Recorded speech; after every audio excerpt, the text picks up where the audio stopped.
Oi, pessoal, sejam todos bem-vindos a mais uma videoaula do nosso grupo de estudos das obras de Melanie Klein pela Escola Formação Psicanalista. E hoje, na página 327, 1934, sobre a criminalidade. Este artigo foi escrito às pressas como parte de um simpósio sobre crime. Melanie Klein faz uma representação rápida das conclusões sobre a criminalidade que formulou em Tendências Criminosas em Crianças Normais, 1927. Mas em termos que levam em conta o trabalho que realizou desde então, a novidade está na breve afirmação da existência de uma base em comum entre psicose e crime. O senhor presidente, senhoras e senhores, quando o seu secretário me convidou há alguns dias para falar no simpósio de hoje, respondi que faria isso com prazer, mas que não poderia escrever um artigo ou uma contribuição a esse tópico. Em pouco tempo faço essa ressalva, pois vou me limitar aqui a apresentar rapidamente algumas conclusões que formei eh, em outros trabalhos. Num artigo que apresentei essa sessão em 1927, procurei demonstrar que tendências criminosas também estão presentes em crianças normais e sugeri alguns fatores que estariam por trás do desenvolvimento antissocial ou criminoso. Descobri que quanto mais teme a retaliação cruel dos pais como punição pelas fantasias agressivas que dirige contra eles. Mas a criança apresenta tendências criminosas e antissociais, expressando-as repetidas vezes em seus atos, de forma infantil, é claro. Crianças que inconscientemente esperam ser cortadas em pedaços, decapitadas e devoradas.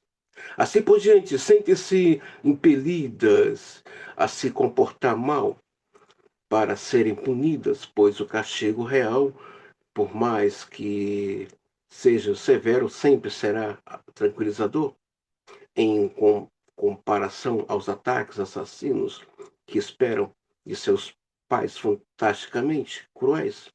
No artigo que acabo de citar, cheguei à conclusão de que não é fraqueza ou ausência de superego, como se costuma supor, ou seja, a falta de consciência responsável pelo comportamento e característicos de pessoas criminosas, antissociais, mas assim, a severidade avassaladora do superego.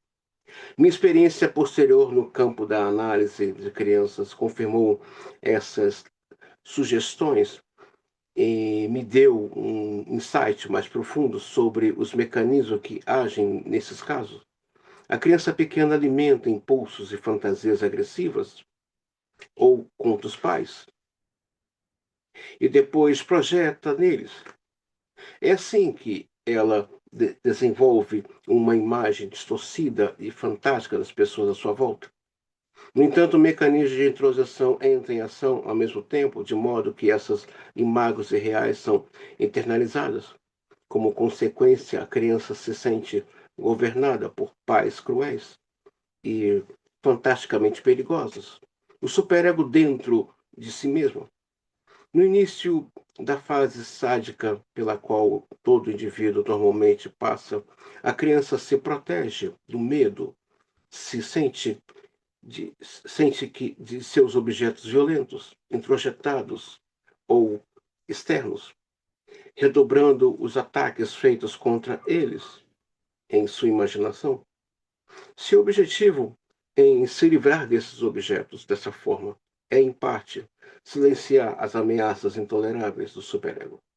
Forma-se então um círculo vicioso, no qual a ansiedade da criança a impele a destruir seus objetos, provocando um aumento de ansiedade, o que, por sua vez, a empurra novamente contra os mesmos objetos. Esse círculo vicioso constitui um mecanismo psicológico que me parece estar por trás das tendências criminosas e antissociais do indivíduo. Quando o sadismo e a ansiedade diminuem no curso normal do desenvolvimento, a criança encontra meios sociais mais adequados para dominar sua ansiedade. Uma melhor adaptação à realidade permite à criança obter mais apoio contra as imagens fantásticas por meio da relação com os pais reais. Nos seus primeiros estágios de desenvolvimento, as fantasias agressivas contra os pais, irmãos e irmãs despertavam ansiedade, principalmente de que esses objetos se voltassem contra a própria criança. Essas tendências agora se tornam a base do sentimento de culpa e do desejo de consertar aquilo que foi feito em sua imaginação. Mudanças semelhantes ocorrem como resultado da análise. A análise do brincar mostra que quando as pulsões agressivas e a ansiedade da criança estão muito fortes, ela nunca se cansa de rasgar. É aquela criança agitada que não para, né? Cortar, quebrar, molhar, queimar todo tipo de coisa, incluindo papel, fósforo e caixas e pequenos brinquedos que representam os pais, irmãos e assim como o corpo e os seios da mãe. Também podemos constatar que essas atividades agressivas se alternam com forte ansiedade. No entanto, à medida em que a ansiedade vai sendo resolvida gradualmente na análise, o sadismo diminui. O sentimento de culpa e as tendências construtivas começam a ocupar o primeiro plano. Por exemplo, se antes o pequeno menino não fazia mais nada além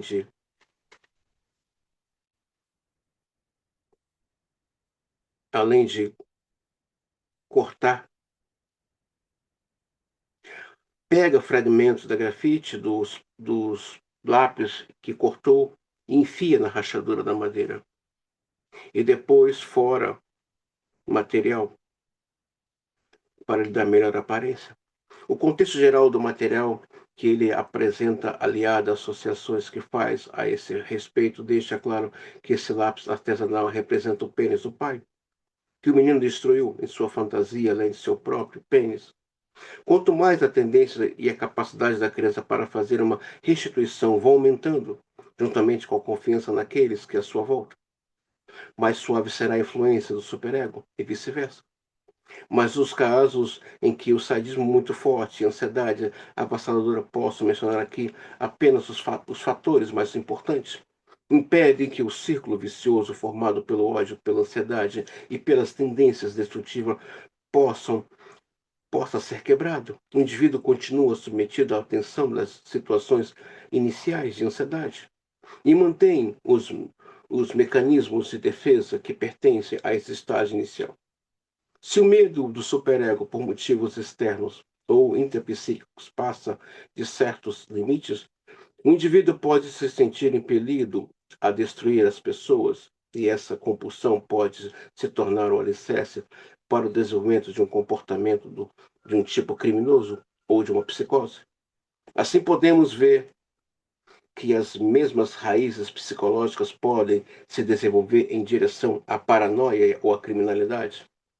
Certos fatores, no segundo caso, levarão a uma maior tendência no criminoso para suprir as fantasias inconscientes e concretizá-las na realidade.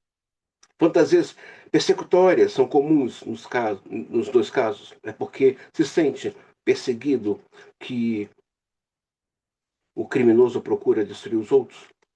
É óbvio que quando a criança não só na fantasia, mas também na realidade, sofre certo grau de perseguição por parte de pais cruéis, em um ambiente miserável, as fantasias serão muito reforçadas.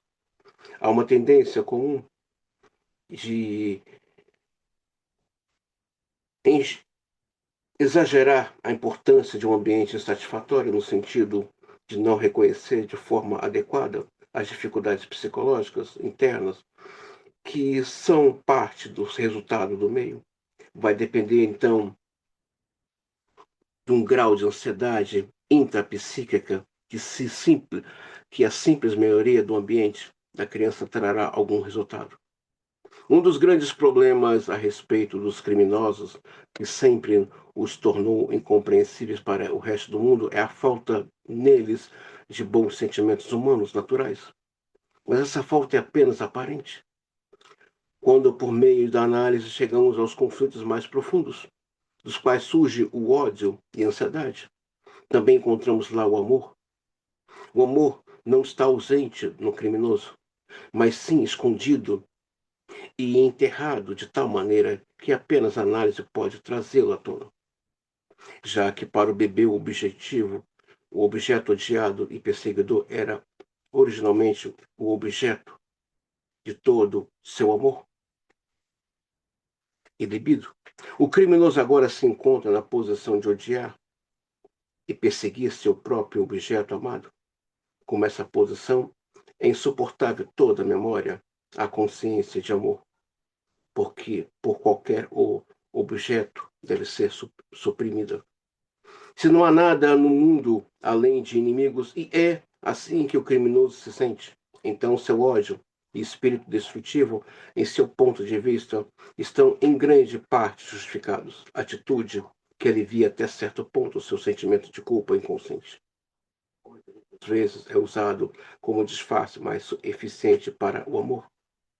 No entanto, não podemos nos esquecer de que para a pessoa que se encontra sob pressão contínua da perseguição, a segurança do próprio ego é a primeira única consideração. Resumindo, nos casos em que a função do superego